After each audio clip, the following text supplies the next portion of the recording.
Iran যুক্তরাষ্ট্র সমঝোতার পর মধ্যপ্রাচ্যে কিছুটা স্বস্তি ফিরলেও নতুন করে উত্তেজনার আশঙ্কা দেখা দিয়েছে।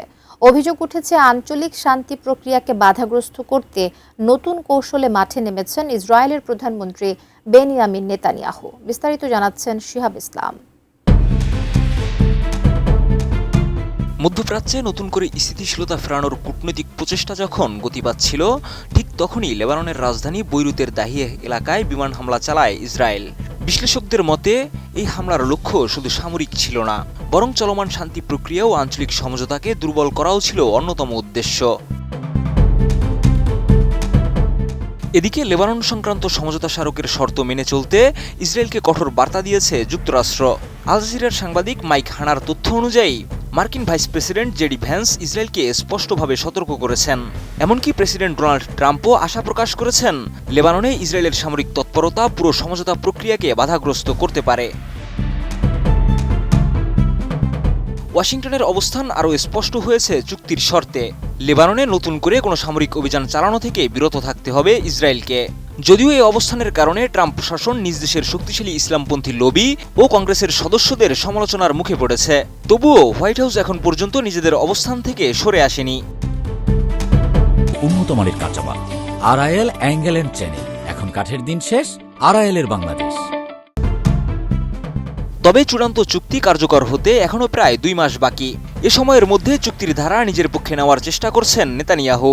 সিএনএনের কাছে এক ইসরায়েলি কর্মকর্তা দাবি করেছেন, ডানপন্থী গণমাধ্যম ও যুক্তরাষ্ট্রের কিছু সিনেটরের মাধ্যমে ট্রাম্প প্রশাসনের উপর চাপ সৃষ্টি করে চুক্তির বিষয়বস্তু পরিবর্তনের চেষ্টা চলছে। বিশ্লেষকদের মতে বৈরুতে সাম্প্রতিক হামলার পেছনে আরও বড় একটি ভূরাজনৈতিক হিসাব রয়েছে। ইরান এমন একটি প্রতিরোধ নীতি প্রতিষ্ঠা করতে চাইছে যেখানে লেবাননের ভেতরে ইসরায়েলি হামলার জবাব সরাসরি ইসরায়েলকে দিতে হবে।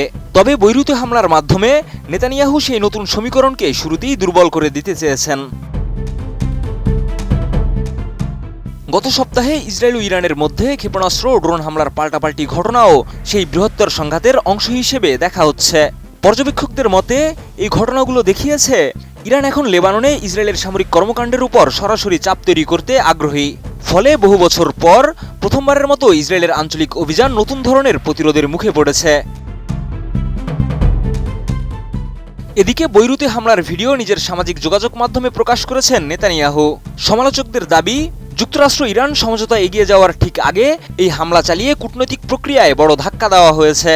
ফক্স নিউজকে দেওয়া এক কূটনৈতিক ভাষ্য অনুযায়ী এর মাধ্যমে যুক্তরাষ্ট্রকে আবারও বৃহত্তর সংঘাতে জড়িয়ে ফেলার চেষ্টা করা হয়েছে। ট্রাম্পও প্রকাশ্যে অসন্তোষ জানিয়েছেন।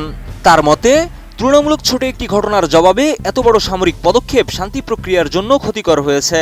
ফলে এখন একদিকে ইরানের চাপ, অন্যদিকে ইসরায়েলের আগ্রাসী অবস্থান, দুই দিক থেকেই চ্যালেঞ্জের মুখে পড়েছে ওয়াশিংটন। বিশ্লেষকদের ধারণা, যুক্তরাষ্ট্র যদি স্পষ্টভাবে জানিয়ে দেয় যে অপ্রয়োজনীয় সামরিক উত্তেজনায় তারা আর অংশ নেবে না, তাহলে পরিস্থিতির পরিবর্তন হতে পারে। অন্যথায় ইসরায়েল লেবানন সংঘাত, ইরান যুক্তরাষ্ট্র সমঝোতা এবং মধ্যপ্রাচ্যের সামরিক স্থিতিশীলতা সবই অনিশ্চয়তার মধ্যে থেকে যাবে।